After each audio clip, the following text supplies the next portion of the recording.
The Denver Broncos are gearing up for Thursday's joint practice with the San Francisco 49ers, and Bo Nix in the offense must take it to Nik Bosa and the 49ers defense. We'll talk about that more on today's episode, Locked on Broncos.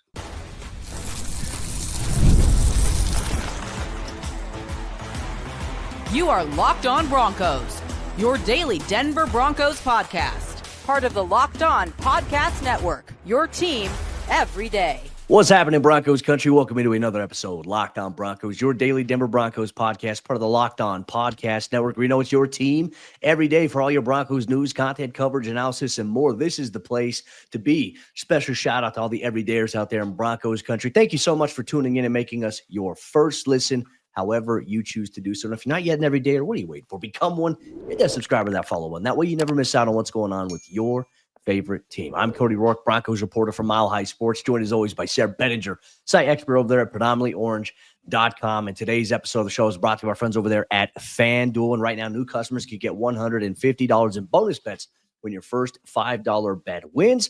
And you win, Broncos Country, because we have a lot to break down to preview Thursday's joint practice with the San Francisco 49ers. We're going to go through what we want to see, what the offense needs to come out and do here in terms of Bo Nix, things that you want to see, things that you want to avoid, like injuries, fights, things along that line. Plus, we'll also go into a preview of the offense against the 49ers defense here in joint practices and why Bo Nix and RJ Harvey, they need to shine. We want to see some flashes from them when they're competing in the team periods on Thursday. And then we'll go through the defensive players like Riley Moss, Levelle Bailey, and yes, Talanoa Hufanga against his former team in joint practices here. Sayre, let's break it all down. Look, I love the idea of joint practices, and I think this is going to become a little bit more of a thing as the years progress here, especially what Sean Payton was alluding to when the NFL eventually takes away this third preseason game, right? We used to be having four. Like, we were accustomed to having 4 games that we would watch.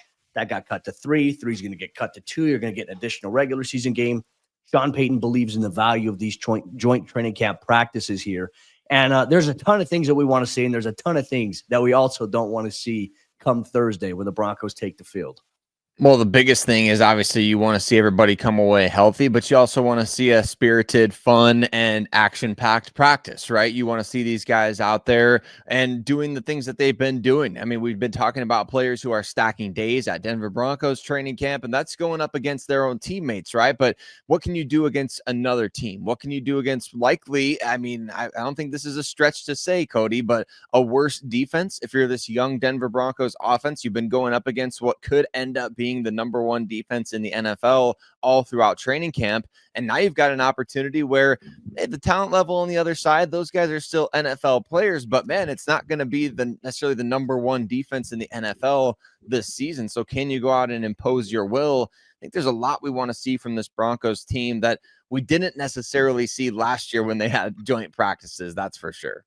Yeah, and look, I think Robert Saleh, he's a mastermind defensively, and he always has tough crafted defenses. I think, we're going to keep our eyes on Nik Bosa, which is interesting too. I wonder if he's going to practice, because the other day at 49ers camp, he was not dressed in a helmet, jersey, or shoulder pads, but was off to the side doing some things. So will Nik Bosa be on deck here for this joint practice against the Broncos? Something to see there. Fred Warner, obviously, is going to be one guy you have to watch out for, especially as we've seen Bo Nix be a little more aggressive during this training camp. He's loving attacking the middle of the field, and you got to watch out for Fred. He's one of the best linebackers in the NFL, and I'm sure there might be some pointers given by Dre Greenlaw and Talanoa Hufanga to the offense saying, hey, this is what they like to do. But then again, they may not even, like, it's different with Robert Saleh coming over. He used to be the DC there. There might be some wrinkles that Robert has maybe changed in how he's called things beforehand. I think in the secondary, you look there, they have, Diamador Lenore, who obviously I loved watching at the University of Oregon. He's going to be playing there at that cornerback position. Just not a lot of big names. I know there's Eli Apple. He's one of the guys that's also in there in the secondary. So you have Fred Warner, D. Winters at linebacker. That's definitely not Dre Greenlaw, so we'll see how that is. Michael Williams, obviously a first-round pick here for them, playing defensive end. And then you also have, Yetter Gross Matos, who's also in the mixer too. So I just want to see this Broncos team come out of the offense. I want them to come out on fire. I want them to come out with energy, because I remember couple of years ago, Sean Payton's first year in Denver. The Broncos held a joint training camp practice with the Los Angeles Rams, and man, they had zero energy there. They got smacked in the mouth by Matthew Stafford, Kyron Williams, and company there, and it caused Sean Payton to get very mad. I mean, we even read the article. He had to burn candles in his office afterwards. And then the next year, we saw the Broncos against Green Bay bring the energy. So I think they learned that lesson. I think this team is different, but you want to see these guys come out focused with a lot of energy.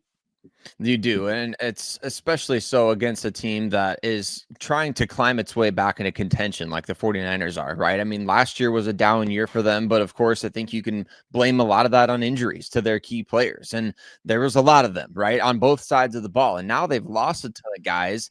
That's the thing that with this 49ers team, like, I'm interested. I know we're not a 49ers podcast, but obviously we'll get an up-close look at their roster going forward here, and it's going to be just a completely different team than maybe even Broncos fans are used to. There's going to be the big names that you recognize, right? Christian McCaffrey, Brock Purdy, George Kittle, all these guys, Trent Williams out there. But like you mentioned, defensively, they're very much rebuilding right now. Yes, Robert Saleh is there, and yes, he's a great play caller, and he's a great schemer, and he can get the most out of the talent that they have. But Cody, I mean, they lost not only Talanoa Hufanga and Dre Greenlaw, but they lost Charvarius Ward, and they lost a number of other. I mean, I think Leonard Floyd is gone now this offseason. So there's just so many different guys that they've had in recent years, you know, that are just, it's going to look completely different for them. It's the greatest hits are still there. It's kind of like a cover band that's missing the lead singer, right? There's so many pieces that are still the same, but the one person on the stage there, it's just like, I don't want to watch Adam Lambert, you know, singing Queen songs or whatever it may be. Like, it's not the same. It doesn't hit the same. It's just a different team. It's rebuilding. You may still enjoy the greatest hits. They may still be able to get the most out of those greatest hits, but shoot, when you're going up against a team like that, you want them, like we talked about in yesterday's episode, you want Kyle Shanahan burning candles in his office at the end of the day, being like, all right, we thought we had all these pieces in place. We thought that the rebuild was going well. We thought we drafted well. Now we got to really reevaluate because these guys just got kicked in the mouth by the Denver Broncos. Well, I think some things we do want to see when we get into team-specific periods here. You know, you want to see the Broncos offense having success in the red zone period. And I also think defensively, you want them to get takeaways. If you can just, you know, generate interceptions off of Brock Purdy, you know, if you could punch the ball out of a running back's hands, I mean, you want to get stops on fourth down. I'm sure there's going to be those competitive periods. You want to see those things. But let's get into some of the things we absolutely do not want to see. Sayre, obviously, I think it's easy. It's the cliche. You don't want to see guys getting injured. You want guys to come out of this joint practice healthy, ready to go for Saturday's preseason game. That's got to be the biggest thing. But there's also these other things I think you want to avoid, especially if it indicates, if you're doing these things, it indicates that there might be a little bit of a lack of focus. I understand chippiness, part of the game, right? But you don't want to have some of these skirmishes to the point of what we saw against the Dallas Cowboys a few years ago, where you had Draymond Jones putting his fingers to the head of a Cowboys offensive tackle. I mean, I remember that. That's just not what you want. And I would say that last year's practice against Green Bay, very competitive, chippy, but it never had any skirmishes, which is something you love to see. Yeah, you want these guys to keep level heads because the last thing you need is one of your key players like breaking a finger or breaking his hand because he tried to smack somebody in the helmet or whatever. I mean, like, that's the stuff you just can't have, right? And for a Broncos team that is working on discipline, right, because they were penalized quite often last year, you want to avoid these types of things, and you're going to have to go up. You play a different team every Sunday. I don't know what it is about joint practices that flares up tempers so much, Cody, because these guys play against different teams every single week during the season. So yeah, keep your head, keep your cool, be disciplined, go out there, make plays, stay healthy. It's going to be a fun preseason game. There's a lot to evaluate for both of these rosters. It's the Broncos bringing back a ton of guys, a lot of new faces, a lot of rookies that are going to be playing big roles. And the same is true for the 49ers, because if the 49ers are going to get back to relevance in the NFC West, they're going to need their draft class to hit like all the top 5 or so picks that they had. They're going to have to play well right away. But the same could be true for the Broncos too, right? It's like the Broncos need Jahdae Barron to play better than what we saw last year from the slot. They need RJ Harvey to step up. You need these guys, Pat Bryant. I mean, it's going to be a big, big season for both of these teams. And it's not that they're in the same position, but certainly the Broncos and 49ers can relate to each other, given where the 49ers are now is kind of where the Broncos were a couple of seasons ago. Yeah, and right now Denver is kind of rising, and I think the perception of San Francisco is they were up here at the top. Now they might be going down a little bit, maybe staying medium, but they're teetering between a rise and a fall. Very, very interesting storylines for both of these teams going into obviously this joint practice, but obviously the season as well. In Broncos country, we're going to continue our training camp joint practice preview here between Denver and San Francisco by highlighting why Bo Nix needs to have a fast and effective day against a new defensive look that he hasn't seen all of training camp. We'll go through our offensive player preview here on today's episode, Locked On Broncos.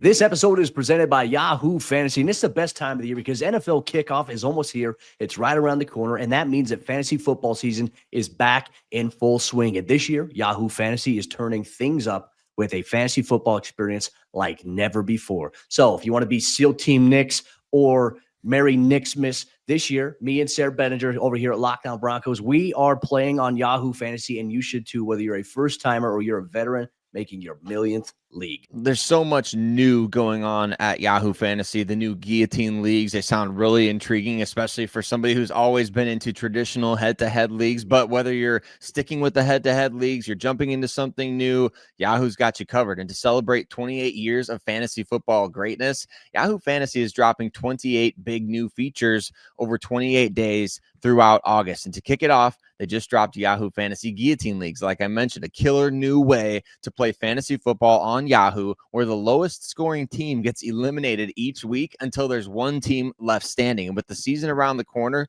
now's the time to get your league together and give this new mode a try. If you're into more of the classics, you can still play head-to-head private leagues or join a public league. Stay tuned for more killer announcements and start playing Yahoo Fantasy Football now at yahoofantasy.com/LockedOnNFL.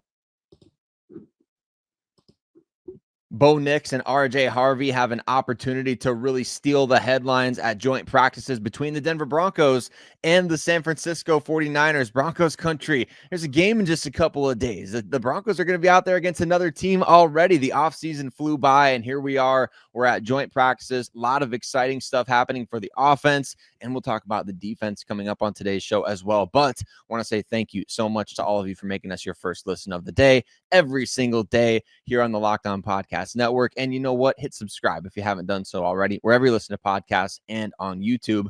Cody, Bo Nix, he's that dude. I saw the behind the scenes. I think it was the first video he ever dropped on his YouTube page. So another subscription for our listeners out there. Go subscribe to Bo Nix. I don't think he's going to have any trouble generating following there. But I loved watching that. I love watching him in the process behind the scenes, how hard of a worker he is. This is going to be one of the great opportunities for him to sort of manifest what he's been doing behind the scenes. The motivation versus discipline that he kind of gave a little schooling on in that video was really good stuff. But man, to see him out there against another team, another defense, how he's progressed against a well-coached defense, man, it's going to be fun. And I think he is the headliner here, obviously, as the Broncos get into this joint practice. Yeah, and I think, guys like DJ Jones, even though DJ hasn't played in that system for a long time, Dre Greenlaw, he's obviously a guy you got to factor into that equation right there. These guys can maybe give a little insight to Sean Payton, to Bo Nix, as to like what type of front they're on. Though, you know what? They don't need that. Sean Payton, the coaching staff, they know that. But it's good to maybe hear some things from those guys that just recently came over and played, how they like to attack certain things. Certain weaknesses guys have there. But, I think for Bo Nix, like last year, this is where I think we really came away impressed with him was when he had that joint practice against the Green Bay Packers. It was a different defensive look. And the Packers defense is not a slouch, Sarah. I know you also do some Packers coverage for NFL Spin Zone and NFL Mocks. You look at a lot of different things.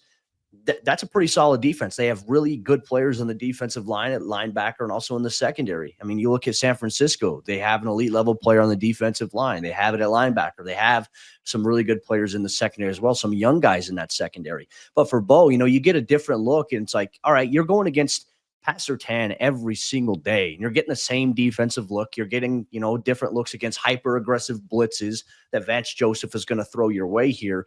Well, now it's a different look. So can you go out there and recognize, hey, we're sticking to our roots here foundationally as an offense, and these are things that we are accelerated on, but this is what we want to attack. It doesn't matter what they come out in. If they come out and we recognize it's cover 2 or cover 4, okay, I know exactly where I'm going, even though we haven't studied against this look. It's just going out there and running your base stuff, I think, to try to just master that, right? There's a level of mastery that has to come to the forefront there.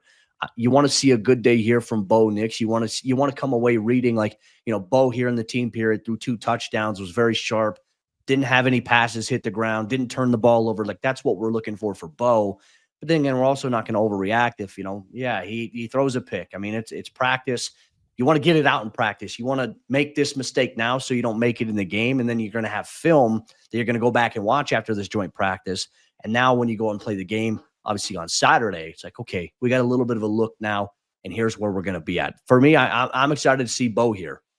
Yeah, I am too. The other guys get paid to play, but you're right, Cody. I mean, the Broncos are the team that they were in this offense together last year. One of the first things we heard this offseason program and training camp was, man, Bo Nix has such a great command of the offense now. And all these sorts of things that are lending towards the Broncos being able to, okay, even if you're just going out there and executing base stuff, or if it's situational and you're just executing your base offense, whatever it may be, you should look a lot better than a defense that's changing coordinators, that's changing more than half their starters. I mean, you should look better than those guys. And we've heard all about the progression from the receivers. We've heard all about how Easy E, Evan Ingram, is that new easy button for the offense. We've heard how much better the run game looks. Like, the offensive line, supposed to be one of the best in the NFL.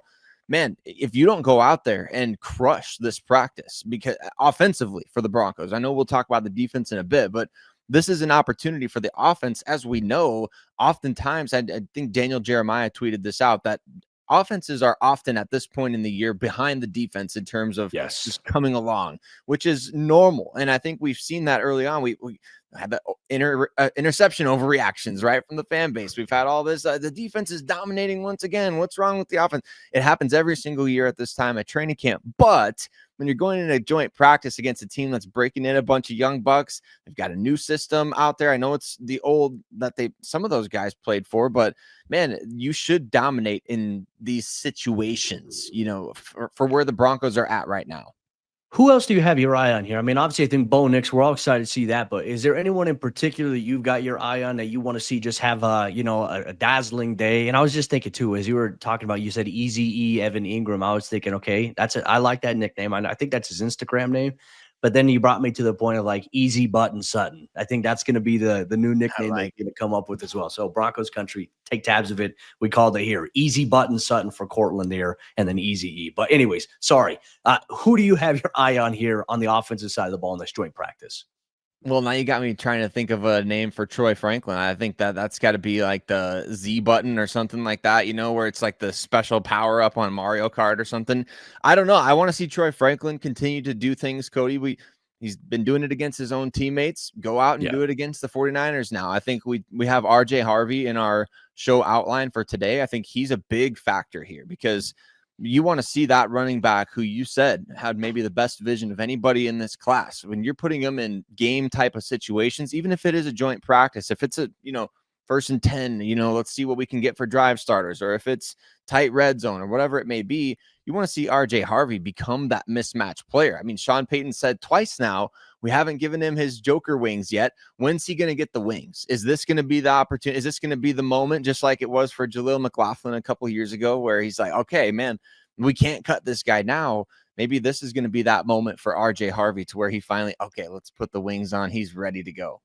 Well, the challenge so much of the running back position in training camps, Sayre. I mean, you're watching guys like run through contact, and you're seeing the whistle, but you're not going to the ground in practice. I would guess, and this has just been the trend over the last couple of years, these joint practices, they're typically the most physical training camp practice you're going to have, I would say, all camp long for these guys, right? And obviously you don't want to go to the ground, but this is kind of like a scrimmage format, and it's controlled chaos a little bit. So how does RJ Harvey look, with extended contact? I mean, he's broken off some runs, but also, it's like, it's hard for us to evaluate out there at practice because, it looks like he springs off a big run. He runs through a shoulder tackle on one instance, but it's like, does he get wrapped up in a real situation? I don't know, but I want to see that.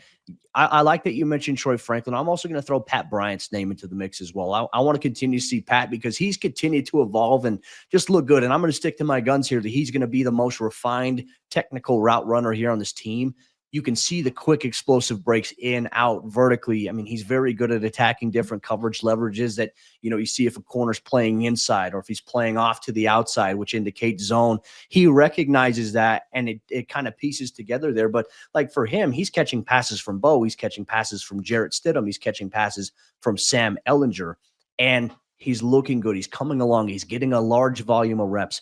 I would like to see Pat and Troy just be these two guys that go off in this joint practice against the San Francisco 49ers. Broncos Country, which offensive players do you have your eyes on in Thursday's joint practice? Sayre and I are going to have you covered every step of the way as practice finishes. You'll get an episode here of Locked On Broncos. But we're going to focus now on the defensive side of the ball and why we want to see Riley Moss and Levelle Bailey make plays against Brock Purdy and that 49ers offense. We'll break it down here on today's episode of the show. Today's Locked On Broncos podcast is brought to you by friends over there at FanDuel, America's #1 sportsbook. In summer sports, they are in full swing. And yes, full swing when you talk about baseball, when you talk about golf on the green, or there's also high-stakes soccer action.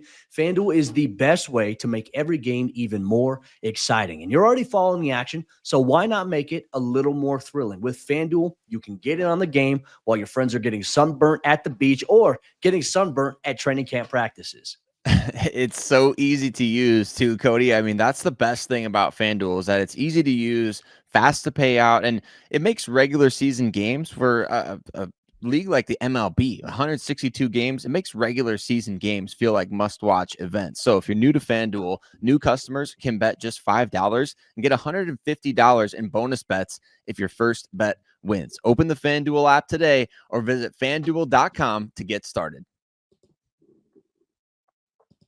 Defense wins championships, and I think that the Broncos have a defensive unit that if everybody stays healthy and the offense and the run game take off, the Broncos, they have Super Bowl aspirations, and I think they have a defense that they believe can help get them there and help them win if that's the case here. But what are we going to see here early on in the dog days of summer, a joint training camp practice in Santa Clara, 40 miles away from San Francisco, which is always a fun conversation to have when you hear it on a broadcast about them. San Francisco for you. It's the Santa Clara 49ers is what we're going to start calling there. But Riley Moss, Levelle Bailey, and a handful of other defensive players are some guys that we have our names on here. Sayre, let's focus here in on the defense, because I think when we look at this 49ers offense, yes, Brock Purdy got a massive contract extension here. You've got George Kittle, who's obviously a very athletic and physically imposing tight end. He doesn't have like the biggest body build like Gronkowski did back in the day, but this is a guy who understands leverage. He knows how to attack in the blocking game. And man, is he a prolific pass catching tight end. When he's got the ball, he's got his joker wings there for Kyle Shanahan's offense. And then obviously Christian McCaffrey, who's very explosive. But they also have a ton of running backs that seem to be very explosive behind him. Who are we looking at here on this Broncos defense to shine a little bit in joint practices on Thursday? You got to start with the former 49ers, don't you? I think that's the thing. It's like you want to show these guys that the grass was greener on the other side of the fence, because that's oftentimes what happens in free agency is these guys get, hey, I'm priced out of your range. I'm going to go where the grass is greener in terms of, my wallet, and I'm going to go, try to have success elsewhere. And rarely does it work out. But man, the Denver Broncos have a chance to make it look like it works out pretty good for a trio of former 49ers, Dre Greenlaw, Talanoa Hufanga, and DJ Jones, as you mentioned before. Definitely going to be keeping tabs on those guys, Cody, and I want to hear your thoughts on them as well. But I feel like if Trent Williams is practicing, I don't know the entire injury situation going on with the 49ers right now. I assume he's practicing. If Trent Williams is practicing, whoever's going up against Trent Williams in joint practice is going to, and I'm sure the Broncos will try intentionally to put all their guys out there against him to see what it's like to go against the best left tackle in the game. That's the matchup that I think situationally, team drills, whatever the case may be, that's the matchup to watch in any practice setting, like one-on-one against Trent Williams, your best pass rushers, put them on him and let him go to work.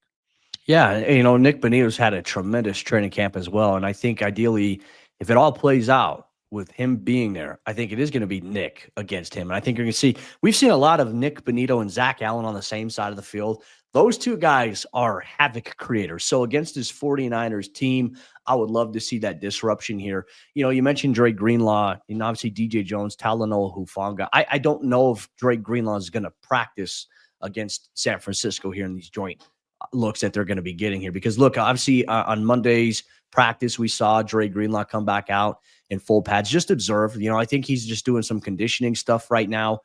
I don't think we're going to see him. I don't think we're going to see Alex Singleton practicing against these guys, and I don't think either of them are going to play. So for me, that's where my focus is going to kind of shift here to Levelle Bailey, who's had a really good training camp here.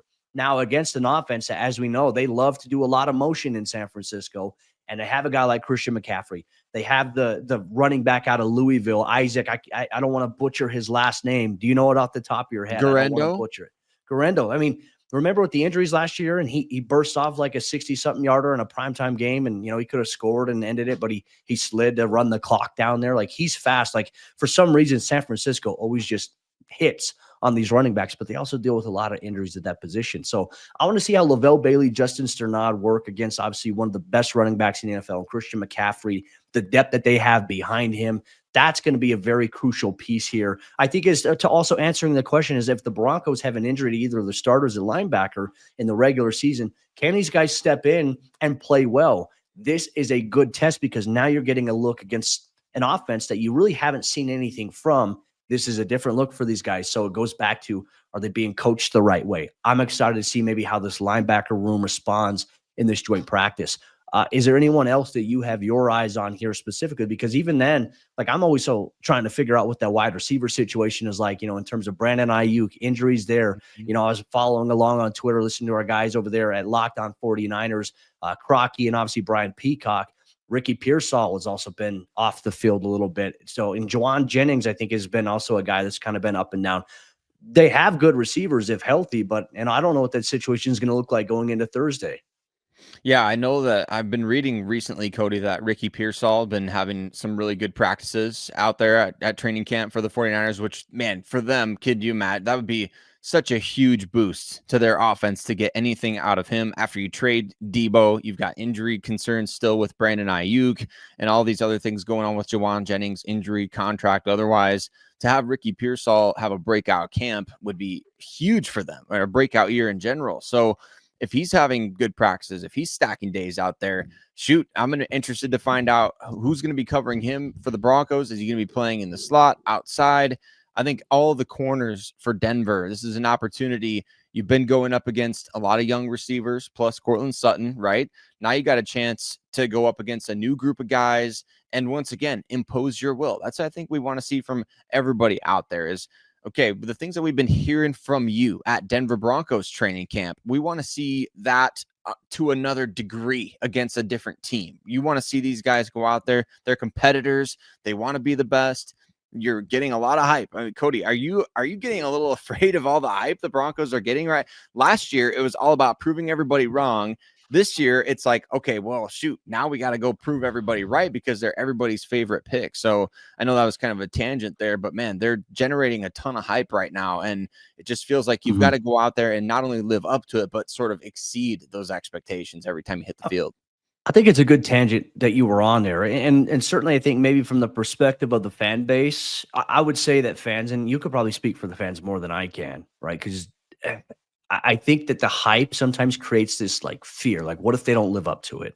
What if they sputter out, right? And there's always the possibility that it's the game of football. You can have a lot of hype surrounding you, but I think it just goes back to the focus of the locker room, the culture that is already being built. I think the players inside that locker room, they kind of know like, hey, okay, we got more eyes on us. Now it's up to us to go out there and just continue to live up to that. We can't let the hype and let, the extra attention overshadow what we've been trying to do and what we've been trying to accomplish. And I read something as well. There was one thing that, I can't remember which Broncos player was saying it, but basically one of the rookie guys, Pat Bryant, was doing an interview. And one thing he said was, there's just a standard inside this locker room with this culture where, we know our goal. We want to win a Super Bowl.